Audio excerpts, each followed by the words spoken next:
नहमदुहु व नुसल्ली अला रसूलिहिल करीम अम्मा बादु फ़अऊज़ु बिल्लाहि मिनश शैतानिर रजीम बिस्मिल्लाहिर रहमानिर रहीम। मेरे तमाम भाइयों को मेरी तरफ से अस्सलाम वालेकुम।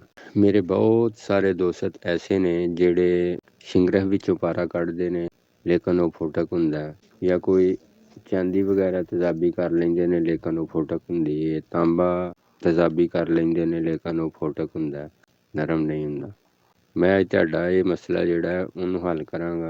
मैं ਤੁਹਾਨੂੰ ਦੱਸਾਂਗਾ कि फोटक ਜਿਹੜੀ ਉਹਨੂੰ ਕਿਵੇਂ ਦੂਰ ਕੀਤਾ ਜਾ ਸਕਦਾ ਹੈ। फोटक इंज ਦੀ ਦੂਰ ਹੋਏਗੀ, ਬੇਸ਼ੱਕ ਉਹਦੀ ਤਾਰ ਬਣਾ ਕੇ ਜਿੱਥੇ ਮਰਜ਼ੀ ਲੈ ਜਾਓ, ਕੁੱਟਿਆਂ ਤਾਰ ਬਣੇਗੀ, ਖਿੱਚਿਆਂ ਤਾਰ ਬਣੇਗੀ, ਜਿੱਡੀ ਮਰਜ਼ੀ ਸਖਤ फोटक ਹੋਏ। ਕਰਨਾ ਕੀ ਹੈ, ਇੱਕ ਪਾ ਘੋੜੇ ਦੇ ਨਾਖਣ ਲੈ ਲੈਣੇ ਨੇ, ਇੱਕ ਪਾਓ ਤੁਖਮ ਖੁਰਮਾ ਲੈ ਲੈਣਾ।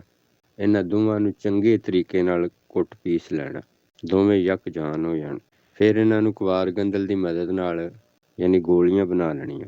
ਗੋਲੀਆਂ ਬਣਾ ਕੇ ਇਹਨਾਂ ਦਾ ਪਤਾਲ ਜੰਤਰ ਤੇਲ ਜਿਹੜਾ ਉਹ ਕੱਢ ਲੈਣਾ। ਜੋ ਵੀ ਤੁਹਾਡੀ ਦਾਤ ਜਿਹੜੀ ਉਹ ਫੁੱਟਕ ਹੋਈ ਹੋਏ, ਅੱਲਾ ਪਾਕ ਦੇ ਫਜ਼ਲੋ ਕਰਮ ਨਾਲ ਇਹਦੇ ਵਿੱਚ 2 ਤੋਂ 3 ਬੁਝਾ ਯਾਨੀ ਕਿ ਫੋਟਕ ਦਾਤ ਨੂੰ ਚਰਖ ਦੇ ਕੇ ਇਹਦੇ ਵਿੱਚ ਬੁਝਾ ਦੇ ਦੇਣਾ। ਫਿਰ ਉਹਨੂੰ ਚਰਖ ਦੇਣਾ, ਫਿਰ ਇਹਦੇ ਵਿੱਚ ਬੁਝਾ ਦੇ ਦੇਣਾ, ਫਿਰ ਚਰਖ ਦੇਣਾ, ਫਿਰ ਇਹਦੇ ਵਿੱਚ ਬੁਝਾ ਦੇ ਦੇਣਾ।